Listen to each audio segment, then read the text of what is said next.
Whole of government approach giit ng Bureau of Immigration para labanan ang human trafficking. Naritong news scoop ni Ralph de la Cruz. Tiwala ang Bureau of Immigration na makatutulong ang whole of government approach para masugpo ang mga kaso ng human trafficking sa bansa.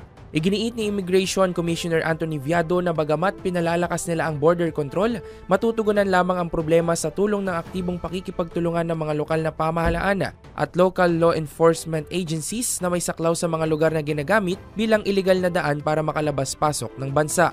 Kaugnay nito, nakaalarma rin ng BI sa pagdami ng mga Pilipinong biktima ng trafficking na iligal na umaalis ng bansa gamit ang backdoor exit para magtrabaho sa Pogo Company sa ibang bansa.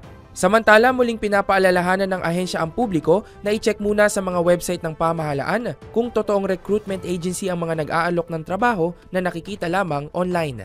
Yan ang aking news scoop. Ako si Ralph de la Cruz. Nagbabalita ng tama, naglilingkod ng tama.